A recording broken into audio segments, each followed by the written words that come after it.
Day One Journey, episode 1227. And today, that's what I'm sharing with you. What was the reason you couldn't solve it? What is it? Well, it's a summary of probably the best advice I got in my life. It was 2006. I was just starting university. Well, it was before I started university. I got to the university to do pre-exam in physics, and I didn't learn physics in high school, but I needed to be in a pretty high level in physics for the university. So I learned physics.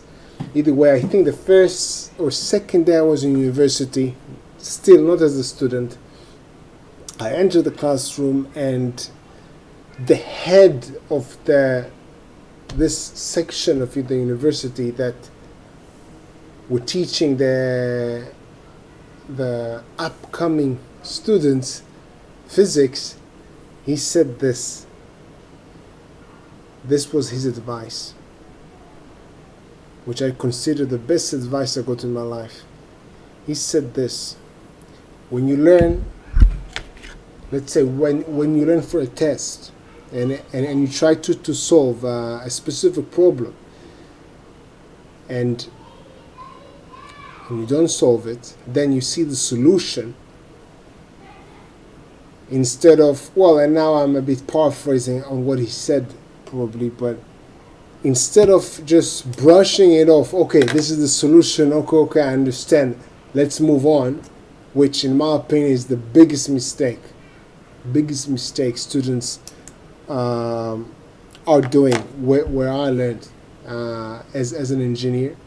So instead of seeing a problem, not solving it, checking the solution, instead of just skimming through the solution, convincing yourself that you know it and you understood it, ask yourself this question: what stopped you?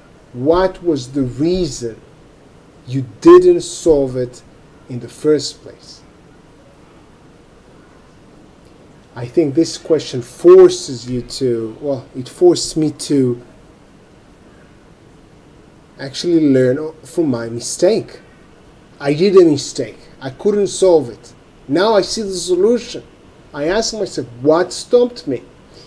And sometimes it's, well, I didn't know this specific thing or something else. Sometimes it was just something small that I missed. Either way, being crystal clear about what stopped me from solving this problem can really help me remember this single point in the future. And this future happened all the time in university for me, because when I studied the math, the physics, the computer engineering, it was always based on the same mathematical principles, physical principles, and we always revisited them again. And more than that, actually, and I'm not sure he said this, maybe I read it in somewhere else, but I try to make, before every exam, a failure list.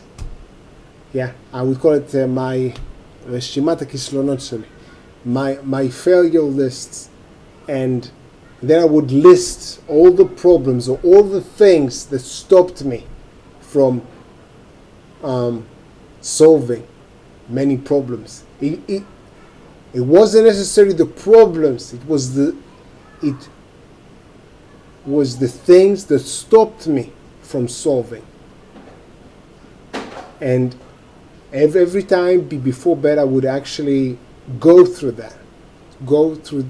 this list, making sure I know exactly what stopped me, so it wouldn't happen again. So actually, this strategy, technique, advice is the goal is not to repeat mistakes. Everybody makes mistakes. Everyone makes mistakes. But we can do something about not repeating them. And this, I found, was probably the best or most effective technique that I used. And now going back, I'm learning, relearning, revisiting things that I learned in university. Right now, getting ready for interviews, and I want to use this. And I'm not fully on board sometimes because it's just hard. It requires it requires energy, but it's very effective. Very effective. Have a good day, day one. See you tomorrow. Stay strong.